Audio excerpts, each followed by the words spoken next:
அருமையானவர்களே, இந்த நாளிலும் ஆண்டவருடைய வார்த்தையை நான் உங்களிடத்திலே கொண்டு வருகிறேன். ஒரு புதிய மாதத்திலே நாம் இருக்கிறோம். இந்த மாதம் தேவன் நமக்கு அருளி இருக்கிற வார்த்தை யோசுவா 21:45. கர்த்தர் இஸ்ரவேல் குடும்பத்தாருக்கு சொல்லி இருந்த நல் வார்த்தைகளில் எல்லாம் ஒரு வார்த்தையும் தவறி போகவில்லை, எல்லாம் நிறைவேறிற்று. ஆமென். அப்ப இந்த மாதம் எப்படிப்பட்ட மாதமா இருக்க போறது? எல்லாம் நிறைவேறும் மாதமா இருக்க போகுது. கர்த்தர் உங்களுக்கும் உங்கள் குடும்பத்துக்கும் சொன்ன நல் வார்த்தைகள் எல்லாம், வாக்கு பண்ணின எல்லாம் நிறைவேறும் மாதமா இருக்க போகிறது.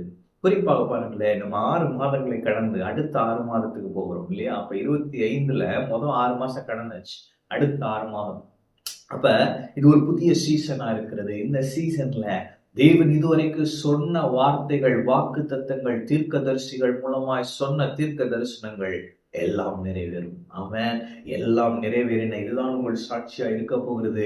கர்த்தர் கிரியை செய்ய போகிறார். ஆண்டவர்கிட்ட சொன்னாங்க, இது 6 மாதம் கடந்து விட்டது, அடுத்த 6 மாதத்துல எல்லாம் நிறைவேறும். அவன் இந்த வார்த்தையை 1 மாதத்துக்கு முன்பே கொடுத்து விட்டார். எனவே இன்னைக்கு நான் சொல்லுகிறேன், எல்லாம் நிறைவேறும் நாட்களுக்குள்ளாக வந்திருக்கிறீர்கள். இனிமே உங்களுடைய வாழ்க்கையில தாமதங்களுக்கு இடம் இருக்கா, சத்துருக்களுக்கு இடம் இருக்காமல் தெய்வன் பெரிய காரியங்களை செய்வார். இந்த வசனங்களை படிக்கிறேன் பாருங்களேன். 43-45 வரை. இந்த பிரகாரமாக கர்த்தர் இஸ்ரவேலுக்கு கொடுப்பேன் என்று அவர்களுடைய பிதாக்களுக்கு ஆணையிட்ட தேசத்தை எல்லாம் கொடுத்தார். அவர்கள் அவைகளை சுதந்திரித்துக் கொண்டு அவைகளிலே குடியிருந்தார்கள். கர்த்தர் அவர்களுடைய பிதாக்களுக்கு ஆணையிட்டபடியெல்லாம் அவர்களை சுற்றிலும் யுத்தம் இல்லாமல் இளைப்பாற பண்ணினார். எவ்வளவு பண்ணிருக்கிறார் பாருங்க. அவர்களுடைய எல்லா சத்துருக்களிலும் ஒருவரும் அவர்களுக்கு முன்பாக நிற்கவில்லை. அவர்கள் சத்துருக்களை எல்லாம் கர்த்தர் அவர்கள் கையில் ஒப்பு கொடுத்தார். கர்த்தர் இஸ்ரவேல் குடும்பத்தாருக்கு சொல்லி இருந்த நல் வார்த்தைகளில் எல்லாம் ஒரு வார்த்தையும் தவறி போகவில்லை, எல்லாம் நிறைவேறிற்று. ஆமென். அப்ப தேவன் இஸ்ரவேல் ஜனங்களுக்கு, இஸ்ரவேல் குடும்பத்திற்கு என்று வாக்கு பண்ணினதை நிறைவேற்றி முடிந்தார். அப்ப இன்னைக்கு ஆண்டவர் சொல்றார், இந்த மாதத்துல உனக்கு நான் சொன்னவைகளை நிறைவேற்றுவேன். எதுவெல்லாம் நிறைவேறாமல் இருக்கிறதோ இந்த மாதம் நிறைவேறும் என்று கர்த்தர் சொல்லுகிறார். அப்ப இதுல பாத்தீங்கன்னா தேவன் அநேக காரியங்களை நம்முடைய ஜனங்களுக்கு என்று செய்திருக்கிறார். முதல் என்ன பண்ணிருக்கிறாரு? ஆணையிட்ட தேசத்தை எல்லாம் கொடுத்திருக்கிறார். அப்ப உங்களுடைய வாழ்க்கையில அவர் கொடுப்பேன் என்று ஆணையிட்டு சொன்ன எல்லாவற்றையும் அவர் உங்களுக்கு கொடுப்பார்.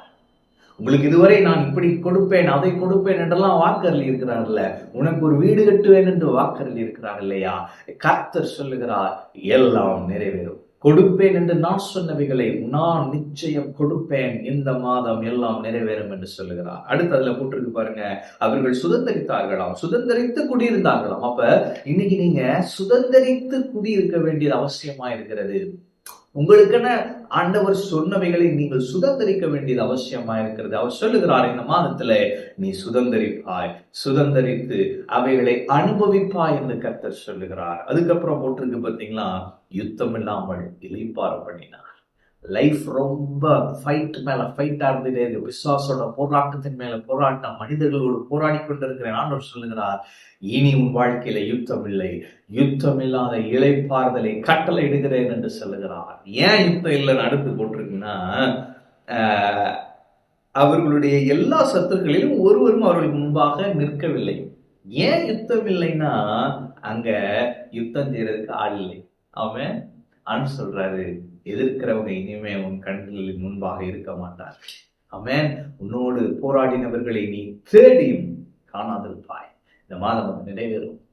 ஏன் அப்படின்னு பாருங்களேன், அவர்கள் சத்துருக்களை எல்லாம் கர்த்தர் அவர்கள் கையில் ஒப்பு கொடுத்தார். ஏன் யுத்தம் இல்லைன்னா, யுத்தம் பண்றதுக்கு ஆள் இல்லை. ஏன் ஆள் இல்லைன்னா, இருந்த ஆளப்புறம் கர்த்தர் உங்க கையில ஒப்பு கொடுத்துட்டாராம். ஆமென். அப்ப உங்க பிரச்சனைகளை எல்லாம் உங்கள் கைகளிலே ஒப்பு கொடுக்கும் காலம் இது. தேவன் உங்கள் கைகளிலே உங்கள் பிரச்சனைகளை ஒப்பு கொடுத்திருக்கிறார். நீங்கள் அவைகளை எல்லாம் மேற்கொள்வீர்கள், அவர்களை எல்லாம் மேற்கொள்வீர்கள். யுத்தம் இல்லாத இளைப்பாறுதலை கர்த்தர் கட்டளையிடுவார். அப்புறம் போட்டிருக்கு, நல்வார்த்தைகளில் ஒன்றும் தவறி போகலையா. அப்படின்னா ஒண்ணு கூட நிறைவேறாம போகலையா. ஆண்டவர் சொன்ன எல்லா காரியங்களிலும் ஒண்ணு கூட இது அவர் வேணான்னு விட்டுட்டாருப்பா அப்படி இல்லவே இல்லையா, எல்லாம் நிறைவேறிட்டா. ஆண்டவர் சொன்னாருப்பா, உன் வாழ்க்கையில எல்லாம் நிறைவேறும். நான் உனக்கு சொன்ன எல்லாவற்றையும் நான் நிறைவேற்றுவேன் என்று கர்த்தர் சொல்கிறார். அப்ப இந்த மாதம் முக்கியமான மாதமா இருக்கிறது. இனி வரும் நாட்கள் முக்கியமானதா இருக்கிறது. எனவே சோர்ந்து போக வேண்டிய காலம் அல்ல. சோர்ந்து போய் பெலனை குறிக்கிறாதீங்க. கர்த்தர் ஆராதிங்க. பெரிய எதிர்பார்ப்போடுங்க. பெரிய பெரிய காரியங்கள் நடக்கும். தேவன் சொன்னதை தேவன் செய்வார். எல்லாம் நிறைவேறும். ஆமென். கர்த்தர் உங்களோடு இருக்கிறார். கர்த்தர் உங்களை ஆசீர்வதிப்பார்.